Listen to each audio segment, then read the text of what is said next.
Alors, je voudrais vous dire un mot sur la composante morale, qui me semble un enjeu fondamental. Cette composante morale est aujourd'hui en crise extrêmement profonde. Nous sommes très désemparés. Régulièrement, il y a des ministres, notamment en France, qui veulent remettre de la morale à l'école. Ce sont des bonnes intentions qui se traduisent le plus souvent par des circulaires un peu indigestes. Il m'a été donné d'en lire une récemment, émise par le ministère de l'Éducation nationale en France. C'est à pleurer. C'est à pleurer parce que le ministère de l'Éducation nationale imagine qu'on va pouvoir réenseigner des maximes morales, faire apprendre par cœur, bien pris qu'il croyait prendre. Vous voyez ? Bon. Je pense que cette question est mal posée, mais que c'est une bonne question. Il faut apprendre à la poser. Et pour cela, je vais vous proposer, certains connaissent peut-être cela. Je ne sais pas, je ne connais pas les programmes d'école normale aujourd'hui, donc probablement que vous en connaissez quelque chose, mais je voudrais faire un petit détour par la théorisation de Laurence Kohlberg. Ça vous dit quelque chose ? Oui ? Ok. En tout cas, certains d'entre vous. Laurence Kohlberg était un élève de Piaget.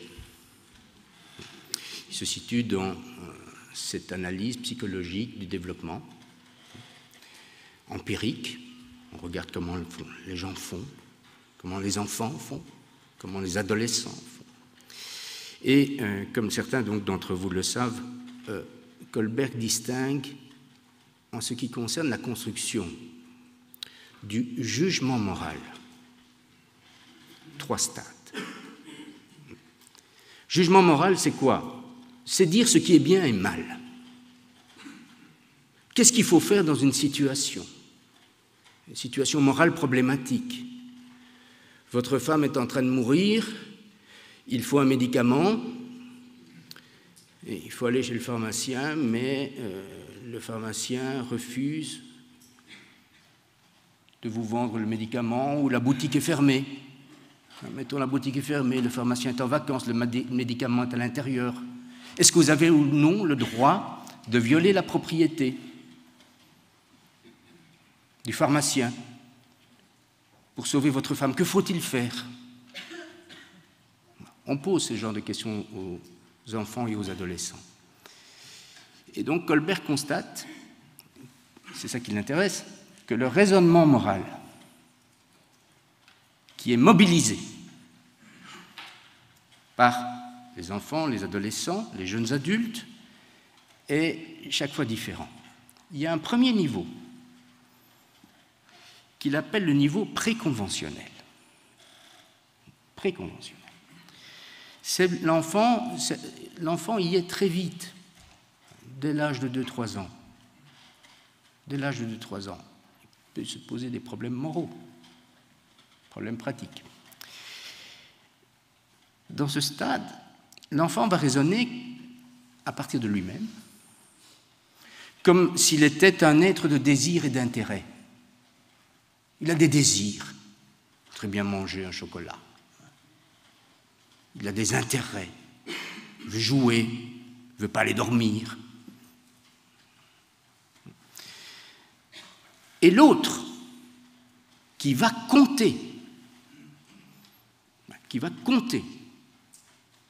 dans le raisonnement sur ce qu'il doit faire, c'est un autre très concret, auquel il est attaché, le plus souvent, dont il a peur,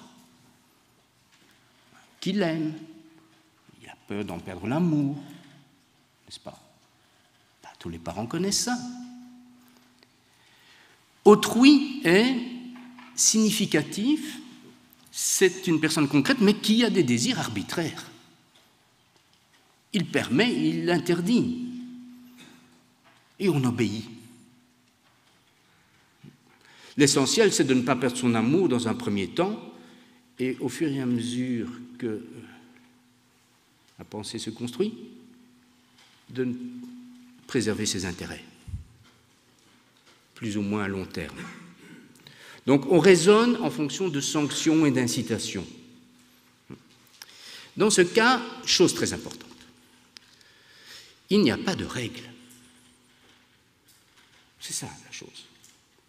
Certes, il y a des régularités, c'est-à-dire que l'enfant anticipe, il connaît, comme on dit, son père, il connaît sa mère, il sait que de manière régulière, s'il demande un chocolat, s'il veut obtenir rester un peu plus longtemps le soir, il va l'obtenir ou il ne va pas l'obtenir. Avec papa, ça va, avec maman, ça ne va pas. Il apprend à se comporter par rapport à des régularités. Mais le point important, c'est que le père ou la mère, donc le détenteur de l'autorité, ne réagit pas par des règles. C'est-à-dire qu'on ne peut pas dire au père ou à la mère qu'ils se sont comportés de façon incorrecte. En tout cas, l'enfant ne peut pas le dire. Parce qu'évidemment, suivre une règle, ça veut dire qu'il y a une bonne réponse et qu'il y a un mauvais comportement, qu'il y a une mauvaise réponse. C'est justement le passage aux règles qui caractérise le passage au stade conventionnel du jugement moral. Dans ce cas-là, là, on est déjà à 5-6 ans. Là, tiens, c'est très intéressant. C'est justement l'âge auquel on a fixé l'entrée dans l'école primaire. Là, l'enfant, enfant, il est membre d'un groupe. Il a un rôle, parfois rudimentaire. Il est élève. S'il y a des élèves, c'est qu'il y a un prof. S'il y a un prof, c'est qu'il y a une règle du jeu. Le prof va se comporter en fonction de règles. L'élève en a conscience, déjà. Il peut avoir conscience, et vous le savez bien, de 7-8 ans, 6, 7, 8 ans, que le prof a violé la règle. Ce qui n'était pas pensable dans le stade antérieur, qu'il a violé la règle. Il y a un prof, il y a des élèves, il y a d'autres élèves, il y a des règles entre les élèves. Il y a un prof, des élèves et d'autres profs, il y a des règles avec les autres profs. Même la configuration familiale se recompose. On s'aperçoit que ce type-là, auquel on est attaché, c'est un père, qu'il incarne la loi, qu'il est lui-même soumis, voilà le point, autrui est soumis à la loi, comme un arbitre. L'arbitre n'est pas arbitraire, justement. L'arbitre applique la règle. Et toute la problématique morale se reconfigure autour de cette question des règles qui sont cohérentes ou non. Apparaissent des valeurs comme l'équité. Dites à un jeune joueur de foot à 8-9 ans que son camarade est dispensé d'une règle de jeu sur le terrain. C'est insupportable à ce stade de la moralité. Esprit de conformité. On apprend la conformité.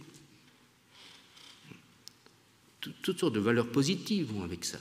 La loyauté au groupe, l'identification au groupe, le souci de l'équipe.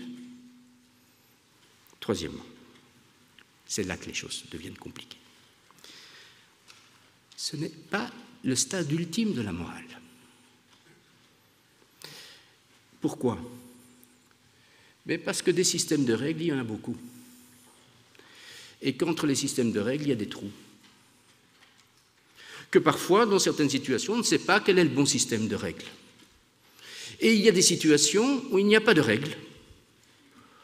Il y a des situations où on ne sait pas quelles règles appliquer, il y a des situations où il n'y a pas de règles. Nous ne sommes pas, dans la vie sociale, sur un terrain de foot. Il n'y a pas un arbitre. Il n'existe pas cet arbitre. Il y a des conflits de règles, il y a des conflits de normes.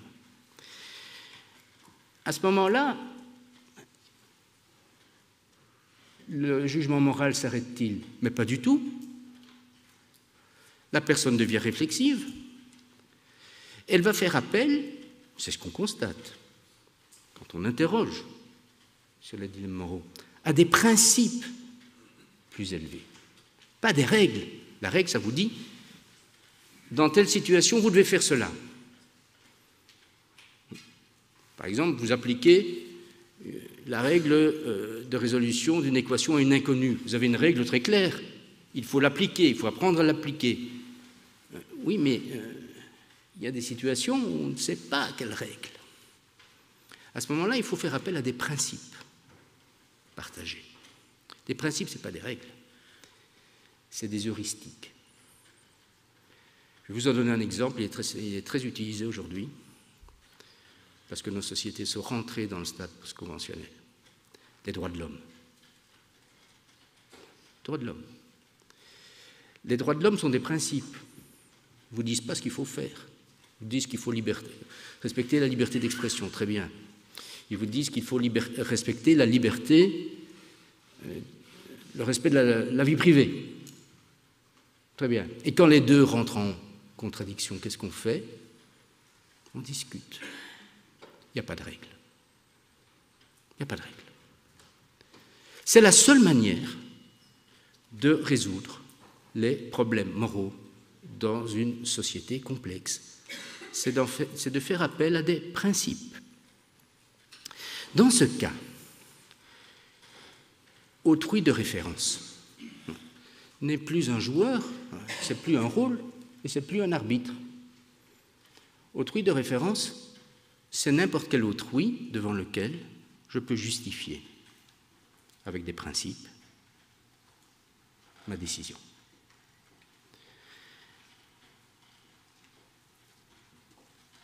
Ça signifie que le jugement moral va s'appuyer sur une délibération, va s'appuyer sur une culture de la délibération. C'est cela qu'on appelle, explique Kohlberg, la démocratie. La démocratie suppose le passage au stade post-conventionnel. Cette séquence m'a toujours semblé extrêmement inspiratrice pour comprendre les difficultés de l'école aujourd'hui.